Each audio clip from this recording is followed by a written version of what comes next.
जय माँ भवानी। दोस्तों, कैसे हैं आप सब लोग। मैं शिव शक्ति से प्रार्थना करूंगा कि आप सभी लोग स्वस्थ रहें और मस्त रहें। दोस्तों, आज हम बात करेंगे कुलदेवी और कुलदेवता के बारे में। दोस्तों, कुछ लोग ऐसे हैं जिन्हें अपनी कुलदेवी और कुलदेवता के बारे में किसी भी प्रकार की जानकारी नहीं है, जिसके कारण यह लोग अपनी कुलदेवी और कुलदेवता की जो कृपा होती है उसे प्राप्त नहीं कर पाते और उनके जीवन में परेशानियां चलती रहती है और इन्हें बहुत सारी समस्याओं का सामना भी करना पड़ता है। दोस्तों, कुलदेवी और कुलदेवता वह देवता होते हैं जो हमारे कुल यानी परिवार के रक्षक होते हैं और वंशानुगत रूप से हमारे पिता, दादा, परदादा यानी हमारे पूर्वजों के द्वारा इन्हें पूजा गया है। पीढ़ी दर पीढ़ी इनकी पूजा की गई है और पीढ़ी दर पीढ़ी उनकी कृपा भी हमारे परिवार को प्राप्त हुई है। वैसे कुलदेवी और कुलदेवता के बारे में नहीं पता होने के कई कारण हो सकते हैं, जैसे कई वर्षों तक अपने परिवार के साथ नहीं रहना, पूर्वजों के द्वारा पुराने रीति रिवाज का त्याग कर देना। दोस्तों, कुलदेवी के बारे में पता नहीं होने के कारण उनकी पूजा पाठ भी नहीं हो पाती है और इस कारण से कई सारी समस्याएं हमारे घर में पैदा हो जाती है। तो दोस्तों, अगर आपको भी अपनी कुलदेवी के बारे में नहीं पता है तो आज हम इसी वीडियो के माध्यम से कुलदेवी की खोज यानी उनका पता कैसे लगाया जाए उस बारे में बात करेंगे और कुलदेवी का पता लगाने के बाद उनकी स्थापना कैसे करें और उनको प्रसन्न करने का तरीका बताने वाले हैं। तो वीडियो को अंत तक आपको ध्यान से सुनना है। दोस्तों, इस प्रयोग को आपको शुक्ल पक्ष के किसी भी मंगलवार से इस उपाय को आपको करना है। सबसे पहले आपको सुबह के समय स्नान करके स्वच्छ वस्त्र पहनने हैं और आपको एक साबुत सुपारी लेनी है और उस सुपारी को आपको गंगा जल से स्नान करवाना है और एक लकड़ी के बाजोट या पाटा आपको लेना है, उसे भी स्वच्छ करना है, उसको रखना है और उसके ऊपर लाल वस्त्र आपको बिछाना है। इसके बाद जो आपने साबुत सुपारी ली है इसको पाटे पर आपको स्थापित कर देना है।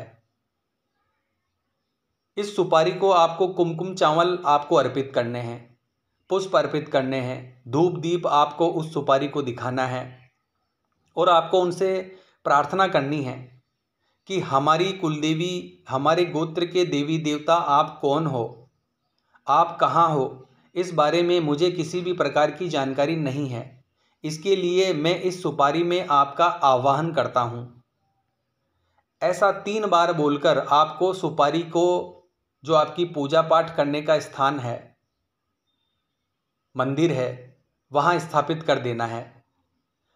दोस्तों, ध्यान रखना है आपको कि आपको अपनी जो कुलदेवी है, जब आप उनकी प्रार्थना करोगे तो आपको दिल से, अपने हृदय से पूर्ण समर्पित होकर प्रार्थना करनी है। आपकी आवाज़ में कुलदेवी को पाने की एक ललक होनी चाहिए, तभी आपको जल्दी सफलता मिलेगी। दोस्तों, इस दिन जब आप रात्रि को सोने के लिए जाओगे उस समय भी आपको एक बार अपनी कुलदेवी को प्रार्थना करनी है कि हे हमारे गोत्र के कुलदेवी कुलदेवता, आप कौन हो, मैं आपको जानना चाहता हूँ, कृपया मेरे सपने में आकर मुझे मार्गदर्शन प्रदान कीजिए। इस प्रार्थना को करने के बाद सुपारी को अपने तकिए के नीचे आपको रखकर सो जाना है। दोस्तों, आपको निरंतर 11 मंगलवार तक यह उपाय करना है। मंगलवार के दिन आपको व्रत करना है। दोस्तों, जब आप इस प्रकार की क्रिया करेंगे तो निश्चित मानकर चलिए आपकी कुलदेवी आपको स्वप्न के माध्यम से दर्शन देगी और आपका मार्गदर्शन भी करेगी और अपने स्थान के बारे में भी आपके कुलदेवता कुलदेवी आपको बताएंगे। इन 11 दिनों तक आपको ब्रह्मचर्य का पालन करना है। जब ये क्रिया आप करें तो आपको शुद्धता का ध्यान रखना है, मांस मदिरा जैसे तामसिक चीज़ों से आपको दूर रहना है। इस प्रकार से कार्य अगर आप करेंगे, उपाय करेंगे, तो वर्षों से जिस कुलदेवी कुलदेवता को आप भूल चुके हो वह कुलदेवी कुलदेवता आपको अपने सपने में आकर आपका मार्गदर्शन जरूर करेंगे। दोस्तों, अगर ये विधि आपके लिए मुश्किल है तो कोई बात नहीं, आप दूसरे तरीके को भी अपना सकते हैं जो बहुत सरल है। दूसरा तरीका है दोस्तों, आपको अपने गांव के आसपास या फिर आपके संपर्क में जो आपके रिश्तेदार या परिवार के जो भी व्यक्ति हों, आप उनसे सहायता ले सकते हैं। अगर कोई जानकार व्यक्ति आपको मिल जाता है तो उससे आप अपने कुलदेवी कुलदेवता के बारे में पूछ सकते हैं। या फिर कोई साधक, जो सच्चा साधक हो, भगत हो, चौकी दरबार लगाता हो, उसके द्वारा भी, यानी उसकी मदद के द्वारा भी आप अपनी कुलदेवी देवता के बारे में जान सकते हो। अब दोस्तों, जब आपको अपनी कुलदेवी के बारे में पता चल जाए तो आपको उसकी स्थापना कैसे करनी है, इसके बारे में बात करते हैं। दोस्तों, जब आपको अपनी कुलदेवी के बारे में पता चल जाए तो आपको अपनी कुलदेवी की तस्वीर को अपने मंदिर में स्थापित करना है। घी का दीपक दिखाना है, धूप अगरबत्ती तथा कपूर आपको जलाना है।